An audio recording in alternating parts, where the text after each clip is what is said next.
Hari ini kita boleh dapat tersuah kembali untuk melaksanakan proses pembelajaran hari ini. Namun sebelum kita mulai belajar hari ini, tentu kita akan awali dengan doa. Oleh karena itu, minta ketua kelas atau siapa? Silakan pimpin kita dalam doa.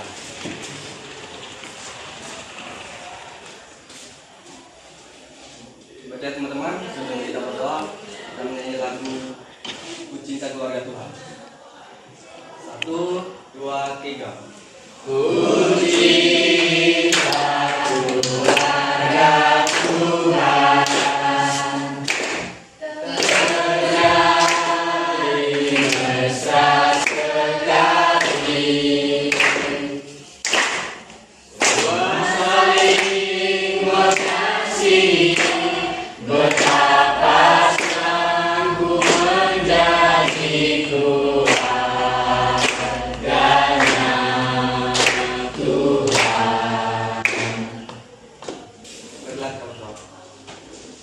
Amin. Terima kasih Aco sudah memimpin kita di dalam doa. Baik, saya akan mengabsen yang hadir hari ini. Deborah, Dela, Delinda, Teta, Hadir Pak. Dini. Baik. Tujuan pembelajaran kita ya hari ini adalah di mana melalui kegiatan ya, pembelajaran dengan menggunakan model problem based learning atau pembelajaran berbasis masalah. Problem based learning atau pembelajaran berbasis masalah dan dipadukan dengan simulasi dan melalui pendekatan saintifik yang menuntut peserta didik untuk mengamati atau membaca permasalahan dan menemukan jawaban atas permasalahan tersebut, menyatukan jawaban dan mensimulasi peran Allah dalam kehidupan keluarga dengan menunjukkan sikap hormat, tanggung jawab, disiplin dan taat sebagai ungkapan terima kasih kepada Tuhan dan kedua orang tua. Bersikap jujur, santun dalam mengajukan pertanyaan, berargumentasi dan berkomunikasi, percaya diri dan pantang menyerah serta memiliki sikap responsif atau berpikir kritis dan proaktif atau kreatif. Itulah tujuan pembelajaran kita hari ini. Sekarang Bapak akan mengajukan pertanyaan kepada kalian ya mengenai hubungan materi kita hari ini. Di mana materi kita hari ini bicara tentang apa? Peran Allah dalam kehidupan keluarga. Iya. Peran Allah dalam kehidupan keluarga. Di mana Tuhan berperan dalam keluarga Kristen ya, yang tentu percaya kepadanya. Dengan peran Tuhan terhadap keluarga, maka keluarga itu akan menjadi kuat, keluarga itu akan menjadi kokoh, ya, dan keluarga itu akan tetap harmonis. Kenapa demikian? Karena Tuhan berperan di dalam keluarga tersebut. Iya. Sekarang Bapak akan mengamati kalian tentang bagaimana kehidupan manusia berdasarkan sumber belajar. Silakan lihat di buku kalian yang kalian bawa, jurnal atau internet. Silakan lihat tentang kehidupan. Ada yang bawa? Ya silakan. Mana? Ada bawa jurnalnya? Kamera. Silakan buka di internet. Coba lihat di internet tentang kehidupan keluarga. Buka tentang keluarga. Bagaimana yang Anda lihat di internet tersebut? Lihat saja keluarga. Keluarga itu terdiri dari siapa? Ayah, ibu, dan anak. Ya. Jadi keluarga terdiri dari ayah, ibu, dan anak. Ya. Keluarga ini disebut keluarga inti. Ya. Karena disebut keluarga kecil. Beda kalau keluarga pati. Kalau keluarga pati itu artinya keluarga besar. Terdiri dari ayah, ibu, anak, kakek, nenek, dan keluarga yang ada keturunan darah. Itu disebut keluarga pati. Ada yang sudah menemukan? Ya. Tentang keluarga? Coba lihat di situ. Iya, keluarga. Iya. Patricia Putri, silakan kamu lihat keluarga. Siapa itu? Iya. Coba kamu lihat keluarga itu bahagia atau tidak bahagia? Keluarga bahagia. Kenapa mereka bahagia, Patri? Ya. Kenapa mereka bahagia? Itu kan senyum. Senyum itu tanda bahagia. Nah, kenapa bahagia? Ayo. Ya. Karena bisa berkumpul bersama-sama. Pintar. Karena bisa berkumpul bersama-sama. Iya. Ada yang sudah menemukannya? Ada? Ini kamu tentang apa? Ya. Mana? Ada yang sudah menemukan keluarga? Patricia dengan cepat dia menemukan. Ya.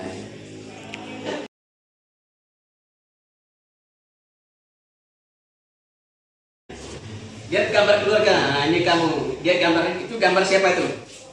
Gambar dan anak-anak. Anak-anak karena anaknya lebih dari satu. Mereka sedang apa? Hah? Mereka sedang apa? Sedang bergandengan tangan. Kenapa mereka bergandengan tangan? Hah? Kenapa? Karena mereka saling mengasihi. Itu keluarga yang bergandengan tangan, artinya keluarga yang saling mengasihi. Seperti lagu tadi, ya kan? Ya. Nah, ini disebut keluarga besar atau keluarga pati. Terdiri dari ayah, ibu, ya, anak-anak, kakek, nenek, cucu, dan buyut. Termasuk keturunan dari kakek, dari nenek. Ya, ini juga. Ini keluarga apa nih? Keluarga Kristen. Mereka sedang apa itu? Ini mereka sedang apa ini? Bergandengan. Bergandengan apa?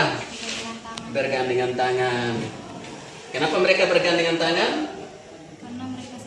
Karena saling mengasihi. Ya, ini sama.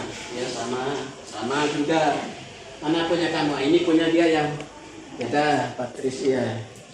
Iya. Punya ini mana? Ya. Ini keluarga apa nih? Hah? Keluarga kecil atau keluarga besar nih? Keluarga besar. Keluarga besar. Terdiri dari Ibu, ayah. Ya, ibu, ayah, Dan nenek. anak. Ini anak kan? Nenek. Artinya nenek dengan cucu. Ya. Ada yang sudah menemukan yang lain? Oke. Jadi itu informasi tentang kehidupan keluarga. Di era teknologi sekarang ini, keluarga hampir melupakan mereka shopping. Tahu shopping?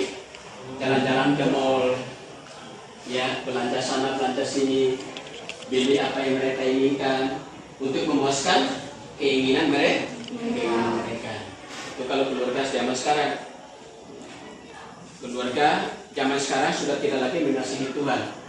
Malah mereka broken home. Tahu broken home? Keluarga broken home itu artinya keluarga yang kacau balau rumah tangganya, ya, yang melakukan perselingkuhan, sana sini, suami selingkuh, istri selingkuh, itu namanya broken home. Tapi kalau keluarga yang mendirikan rumahnya di atas batu, di atas kasih Tuhan, maka tentu keluarga itu akan saling mengasihi. Iya. Sekarang bagaimana peran Allah terhadap keluarga? Patricia, silakan. Peran Allah dalam keluarga. Coba kamu kasih contoh. Silakan berdiri. Jawab dengan kuat berdasarkan itu. dalam keluarga itu. Contohnya seperti Terjadi di kota tanah, yaitu di mana kondisi air menjadi darah, air menjadi anggur. air menjadi anggur.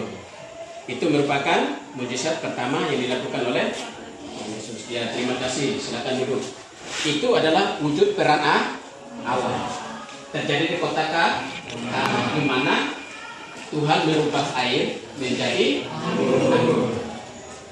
Kenapa Tuhan merubah air menjadi anggur? Karena keluarga Peska yang meminta untuk Tuhan melakukan mujizat itu. Maka kemudian Tuhan melakukan mujizat itu, dan itu nyata. Air dirubah menjadi anggur. Sehingga kemudian Tuhan Peska itu menggunakannya sampai pesta selesai. Itu. Silakan buka Alkitabnya dalam Matius 7 ayat 24 sampai 27.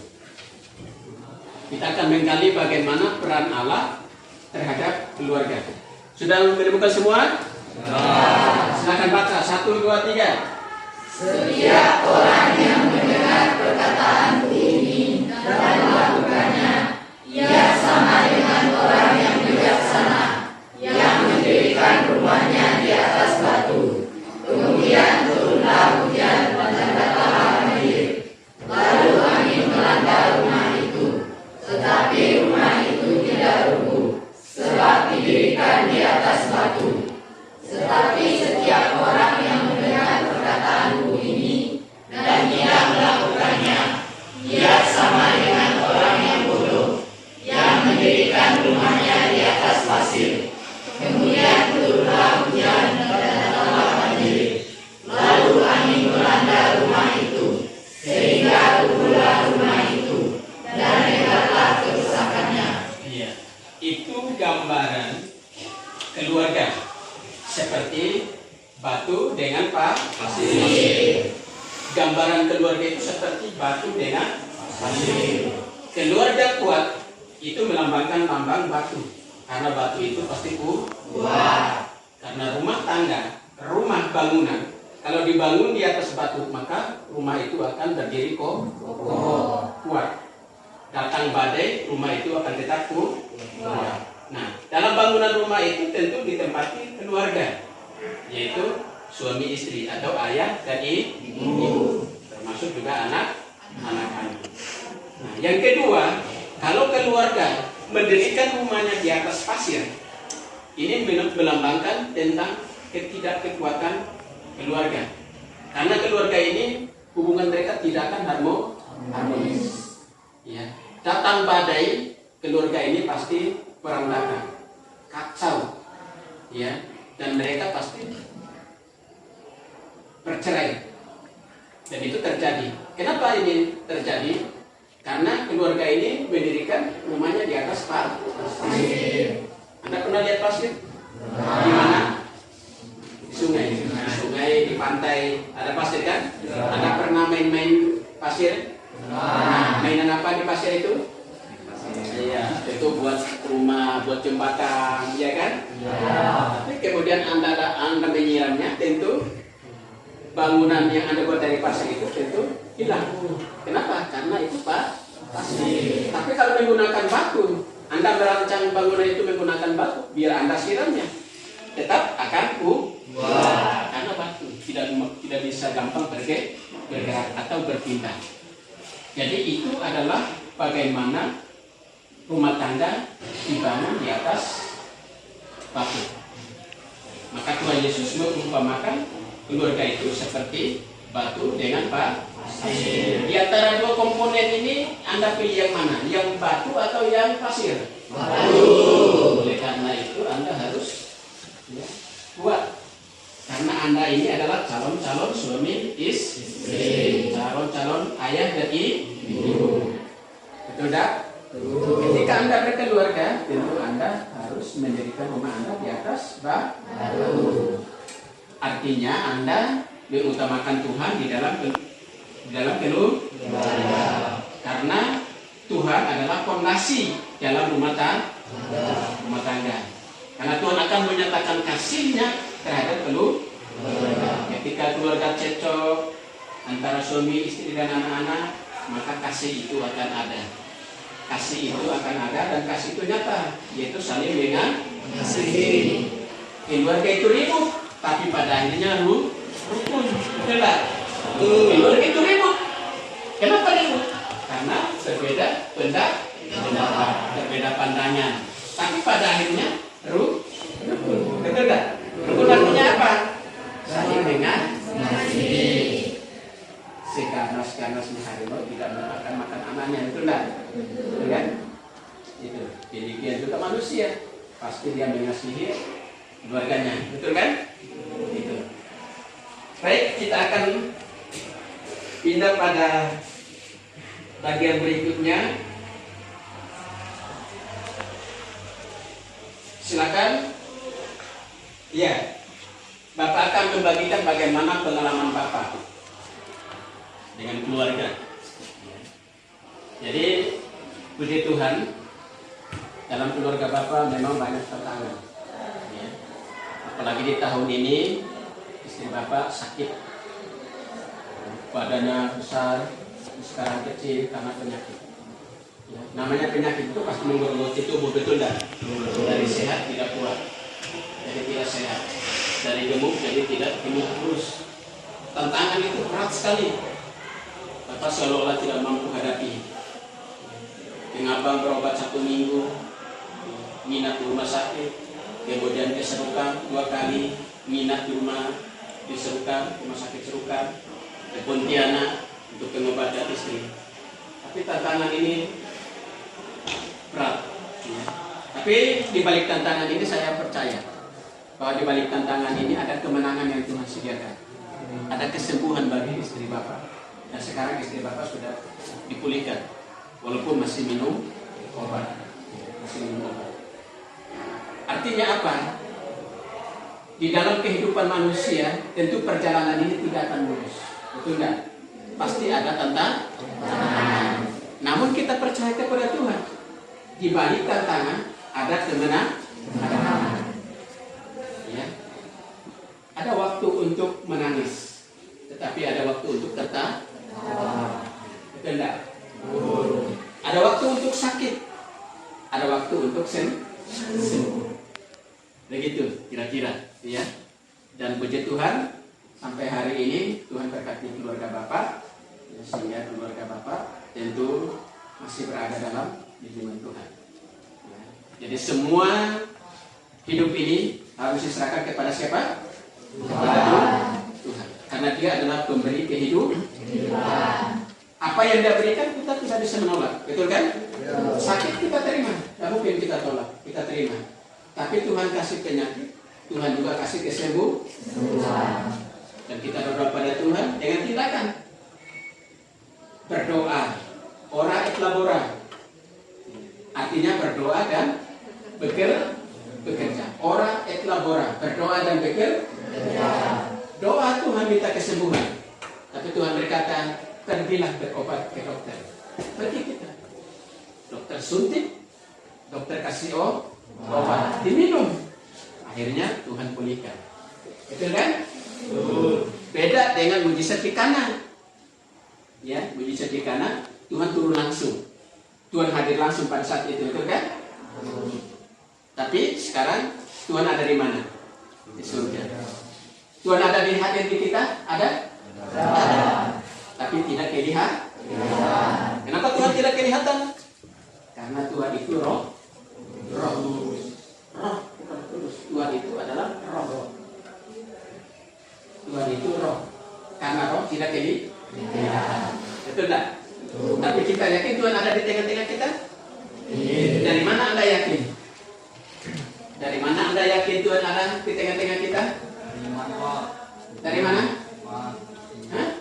Dari iman. Pintar sekali. Dari iman. Iman itu datangnya dari mana? Iman itu datangnya dari mana? Dari telinga. Dari pendengar?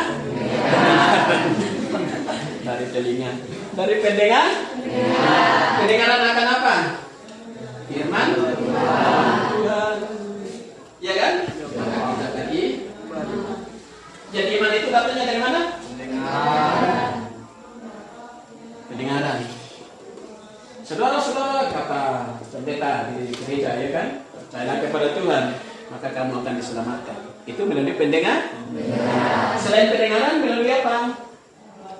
Melalui firman Tuhan. Simpel-simpel saja jawaban Anda ya. Pintar-pintar. Baik. Itu bagaimana campur tangan Tuhan melalui pengalaman Bapak terhadap keluarga Bapak yang Bapak alami selama ini. Nah, sekarang kalian posisi diskusi. Cepat. Tepuk tangan untuk teman-teman. Untuk kelompok kita berhasil menyusun sebuah menara. Menara ini berbicara tentang rumah tangga, di mana menara ini cukup ditopang dengan beberapa fondasi yang cukup kuat. Jadi ini hanya sekedar simulasi bagaimana keluarga kuat dibangun di atas batu, sehingga datang goncangan keluarga ini akan tetap kuat. Baik, kita akan masuk pada kesimpulan.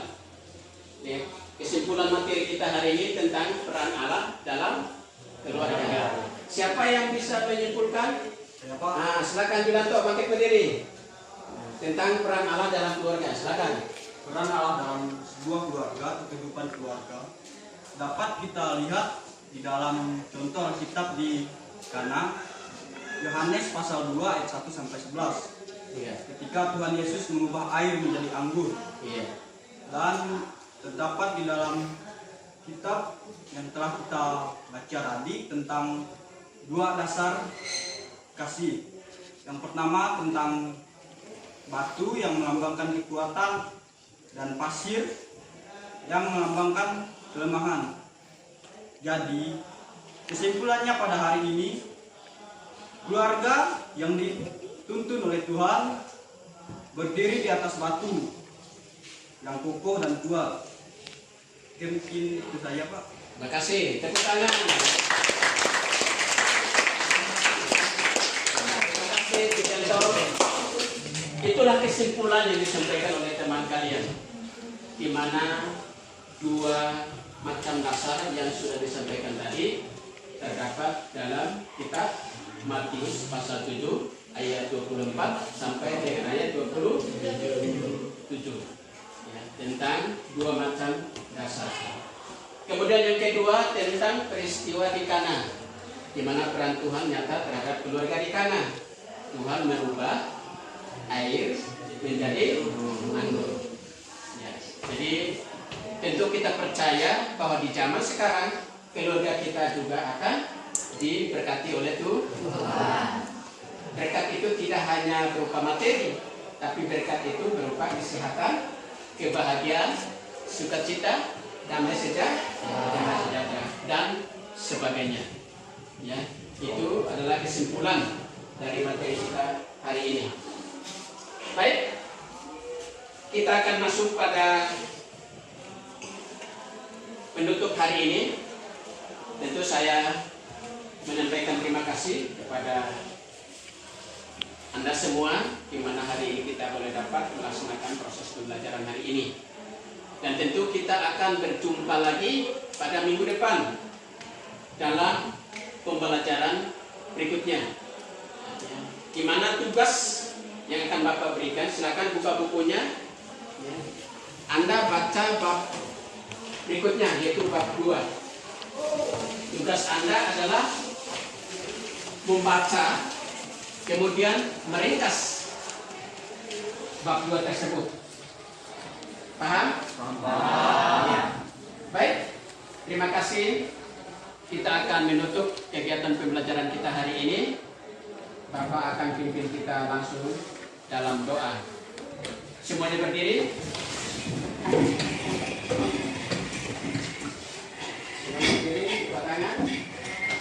Mari kita berdoa. Terima kasih Tuhan untuk hari ini. Engkau boleh dapat menyertai kami dalam proses pembelajaran hari ini.